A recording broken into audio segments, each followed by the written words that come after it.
का सबसे ज़्यादा फेवरेट एलियन फोर आर्म्स, जिसको गाइस बेन बहुत ज़्यादा यूज़ करता था और उसका मोस्ट पावरफुल एलियन था बेन 10 क्लासिक के अंदर। पर गाइस जैसे समय बीतता गया बेन 10 अपने फोर आर्म्स को भूल ही गया और उसे यूज़ करना बंद कर दिया। यहाँ तक कि जब बेन 10 की दूसरी चीज़ आई जिसका नाम था बेन 10 एलियन फोर्स, उसमें तो बेन 10 यानी फोर आर्म्स का नामो निशान ही मिट गया, क्योंकि गाइस उसकी जगह आ गया था हमारा ह्यूमंगसौर, हम सबका फेवरेट ह्यूमंगसौर, क्योंकि गाइस अपना साइज़ भी बहुत ज़्यादा बड़ा कर सकता है, बहुत ज़्यादा ताकतवर है। पर गाइस जब बेन 10 की नेक्स्ट सीरीज़ आई बेन 10 अल्टीमेट फोर्स, तो गाइस बेन ने देखा कि उस पर फोर आर्म्स भी है और गाइस इसका लुक इतना ज़्यादा कूल था कि आप जब बेन 10 के क्लासिक वाले फोर आर्म्स को ही पसंद नहीं करते होगे तो इसको तो ये आपका फेवरेट ही बन जाएगा।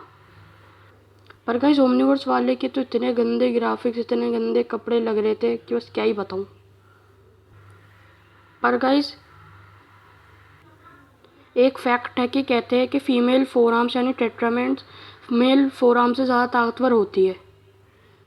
पर गाइस अपने वाले फोर आर्म्स ने साबित कर दिया कि मेल ही ज़्यादा ताकतवर है और उन्होंने फीमेल फोर आर्म्स को हरा के दिखा दिया। अपने छोरे छोरिया से कम है के। तो हाय गाइस, मैं हूँ movies Ben 10। Hope you guys doing well. आज की वीडियो में बताने वाले हैं टॉप 10 टेट्रामेंट्स या फोर आर्म्स इन बेन 10 यूनिवर्स। तो गाइस आज की बहुत ज़्यादा वीडियो इंटरेस्टिंग होने वाली है, तो बिना देरी के वीडियो स्टार्ट करते हैं। गाइस नंबर 10 पे आता है हमारा मैनी गाइस एक बहुत ही कम एक्सपीरियंस वाला फोर आर्म्स है जो कि हमें बेन 10 एलियन फोर्स की सीरीज़ में देखने को मिला था। गाइस जो कि ये बच्चा है और केविन के डीएनए से उसको बनाया गया था उस पर एक्सपेरिमेंट करके।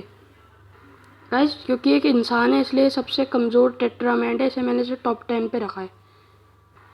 गाइस आप सोच रहे होगे कि ऐसे तो बेन भी एक इंसान है तो उसके फोर आर्म्स को इतना ज़्यादा एक्सपीरियंस कैसे है। तो गाइस उसकी वजह है ओमनिट्रिक्स उस एक्सपीरियंस को लाती है, यानी उसी ने फोर आर्म्स को इतना ज़्यादा ट्रेंड किया हुआ है। ओमनिट्रिक्स की वजह से ही बेन इतना ज़्यादा एक्सपीरियंस टेट्रामेंट है। गाइस नंबर 9 पे आता है हमारा string arms. Guys string arms को हमने पहली बार बेन 10 की क्लासिक सीरीज़ में देखने को मिला था, जिसमें बेन ने अपने ऊपर की डिस्क का फ्यूजन मतलब डिस्क उड़ा दी थी तो उससे एलियन फ्यूजन्स होने लगे थे। ऑल थ्रू गाइस ये बहुत ज़्यादा एक ताकतवर टेट्रामेंस है, पर कुछ लोग कहते हैं नहीं भी है क्योंकि इसकी आधी पावर स्ट्रिंग फ्लाई की भी है। पर गाइस इस पे एबिलिटीज़ की बात करें तो इस पे है 360 विजन और गाइस इस पे है अनलिमिटेड फ्लाई पावर। तो गाइस अगर टेट्रामैन उड़ने लगे और ताकत, तो गाइस थोड़ा सही कॉम्बिनेशन है। गाइस नंबर 8 पे आते हैं हमारा हैंडीमैन। गाइस आप सोच रहे हो कि इसका नाम इतना अजीब क्यों है, क्योंकि गाइस ये बेन 23 का एलियन है और वो गाइस सभी एलियन के नाम ऐसे अजीब से रखता है। ऑल थ्रू गाइस ये भी बहुत ज़्यादा अच्छा है और एक्सपीरियंस यू फोर आर्म्स और टेट्रामैन है और कुछ गाइस इसमें खास है नहीं। तो गाइस नंबर 7 पे आता है हमारा फोर आर्म्स को हमने पहली बार बेन 10 क्लासिक की सीरीज़ में देखने को मिला था, जो कि गाइस एक बहुत ज़्यादा पावरफुल और एक्सपीरियंस टेट्रामैन है। और गाइस जैसा मैंने कि आपको बताया कि फीमेल टेट्रामैन्स ज़्यादा ताकतवर होते हैं, पर गाइस हमारे बेन ने ओमनिवर्स वाले बेन ने फीमेल टेट्रामैन को हराकर ये साबित करा था कि मेल भी कुछ कम नहीं है। और गाइस ये भी बहुत ज़्यादा पावरफुल एक फोर आर्म्स है। आप सोच रहे होगे कि मेरे से नंबर 7 की रैंकिंग क्यों दी। गाइस वीडियो पूरी देखो, बहुत इंटरेस्टिंग होने वाली है। गाइस नंबर 6 पे आता है हमारा फोर मंगसौर। गाइस ये तो सब आपको याद ही होगा। गाइस ये हमें पहली बार बेन 10 ओमनिवर्स की सीरीज़ में देखने को मिला था, जो कि बहुत ज़्यादा ताकतवर एक फोर आर्म्स है। आधा फोर आर्म्स है, आधा ह्यूमंगसौर। गाइस ह्यूमंगसौर भी इतना ज़्यादा ताकतवर है कि और अल्टीमेट ह्यूमंगसौर तो वेविक तक को हरा सकता है। अब आप सोच लो कि ह्यूमंगसौर और फोर आर्म्स की ताकत मिल जाए तो कितना ज़्यादा ताकतवर हो जाएगा फोर आर्म्स। और जैसा कि गाइस आपने बेन 10 की सीरीज़ देखी होगी, ओमनिवर्स में ये सारे मैच बेन पे पूरा भारी था, भले ही हरा नहीं पाया, पर गाइस एक बेन इतने सारे पे भारी था। गाइस नंबर 5 पे आता है हमारा कोलन। गाइस आप सब सोच ही रहे होगे कि मैंने सिर्फ फोर मंगसौर से ऊपर क्यों रखा। गाइस ये हमें ज़्यादा सीरीज़ के अंदर देखने को नहीं मिला है और हमें बिल्कुल नहीं पता है कितना ताकतवर है या नहीं है। मेरे को तो फोर मंगसौर से ज़्यादा ताकतवर नहीं लगता, पर गाइस हमें नहीं पता ना भी क्या चीज़ है। और गाइस ये पर फोर आर्म्स जितना हैंड टू हैंड कॉम्बैट में बहुत ज़्यादा अच्छा है।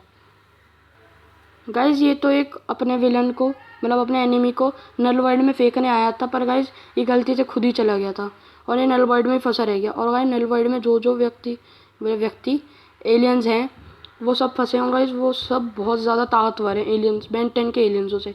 क्या पता इसकी भी कुछ पावर एंड एबिलिटीज़ हो। गाइस नंबर 4 पे आता है हमारा क्वाड्समैक। गाइस क्वाड्समैक एक मतलब कोई एलियन है, सॉरी गाइस थोड़ा कंफ्यूज हो गया था। क्वाड्समैक गाइस एंटीट्रिक्स का एक एलियन है, जो कि केविन की ओमनिट्रिक्स कह लो, यानी एंटीट्रिक्स है। गाइस केविन के जितने भी एलियन जो उसकी एंटीट्रिक्स में, वो गाइस सब फ्यूजन वाले होते हैं। इनमें से एक ऐसा भी नहीं है कि वो फ्यूजन वाला ना हो। गाइस जिससे ही फ्यूजन करता है वो बेंट मतलब मैन ऑफ एक्शन ने उसकी स्पीशीज अननोन रखी है।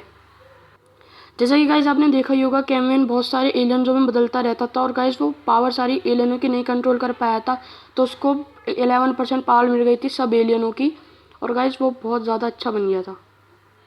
गाइस इसलिए उनने सिर्फ अपनी पावरों को कंट्रोल करने के लिए एंटीट्रिक्स बनाई। गाइस एंटीट्रिक्स उनने बनाई नहीं थी, उसमें विलियम ने कुछ छेड़छाड़ कर दी थी, इसलिए वो अलग अलग फ्यूजन से एलियन बना सकते हैं, और बैंड से ज़्यादा ताकतवर नहीं है।